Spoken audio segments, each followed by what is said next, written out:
Gelo mabratiya gelan miriye, piştî pevçûnê li Rojava Kurd bi dirişkestî û hêrsekê mezin li ber pisyarên vê têkçûnê digerin. Li Rojava ev 14 salin li ser bingeha gotgotiyên biratiya gelan, demokrasî, jinolojî û azadkirina rojhilata navîn xwestin tabloyekê înşa bikin û di heman demê de nasnameya Kurd hat piştxwixistin.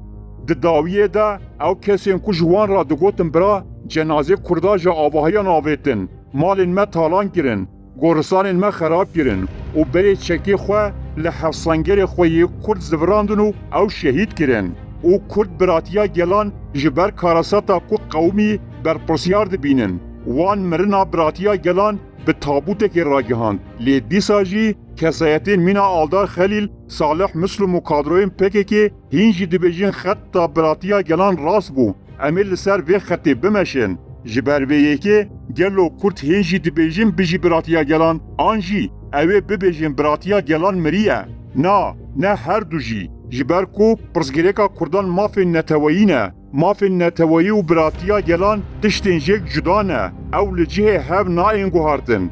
Mafên neteweyî mijarek siyasî ye ku dewlet, desthilatdarî, pergala hikûmetê, qanûn, serwerî û protokolan pêk tê.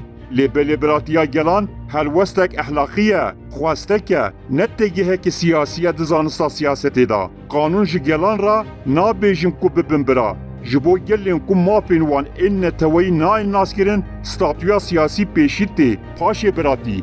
Lê belê biratiya gelan di navbera gelan de her tim wekî têgehek hatiye bikaranîn. Bi taybet ji hêla layenên çêbgîr ve da ku mafên neteweyên din înkar bikin û paşê wan bi hev bidin qirkirin. Numuneya herî zelal Yugoslavya ye. Îdeolojiya fermî ya Yugoslavyayê ev bû. Brastovo î Jedinstovo, biratî û yêkîtî, Sırp, Xirwat, Boşnak, Sloven, Makedonî wekî gelên bira hatin ragihandin. Lê tenê Belgrad xwedî biryarê bû. Yên din birayên biçûktir bûn ku neçar bûn guh bidin birayê mezin û di encamê de di salên 1990 de wan birayan hevdû xwarin. Bi sed hezaran kes hatin kuştin. Li Yekîtiya Sovyetê Duruşma Narodov Drobja an ku dostaniya gelan hate bikaranîn. Rus, Ukraynî, Gurcî, Ermenî, Azerî û gelên Asyaya navîn gelên bira yên wek hev bûn. Wan veqetandin wekî cudakarî de hesibandin. Dîsa wan hevdûqir kirin.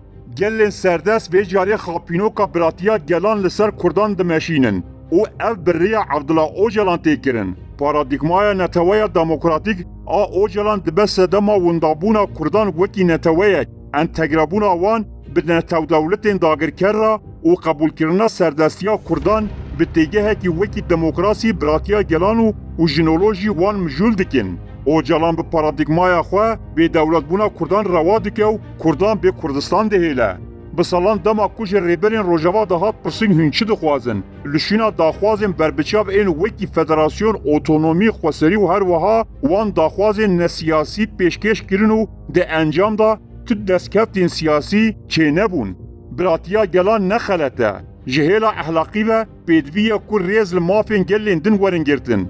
Ger em xwediyê heman maf û desthilatên gelên din bin û ger têkiliyekê hevbeş a pejirandî di navbera me de hebe ku ji hêla pergala namnetewî ve were garantî kirin, wê hîngê em ê bibêjin belê em birane.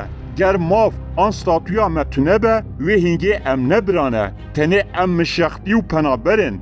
Pirsgirêka Kurdan bi gelên din re tune. Herêma Kurdistanê mînaka herî baş a vê yekê ye. Suryanî, Asûrî û Türkmen li Hewlêrê û Duhokê ji hemû welatên din ên rojhilata navîn bêhtir xwedî mafin. Ew azadin, aramin û ewle dijîn. Ya mirî ne biratiya gelan e, ya mirî paradigmaya Abdullah Öcalan e. Divê duruşmaya Kurdan ne biratiya gelan be. Divê duruşmaya Kurdan yekîtiya Kurdan, mafên neteweyên Kurdan û serweriya li ser axa Kurdistanê be.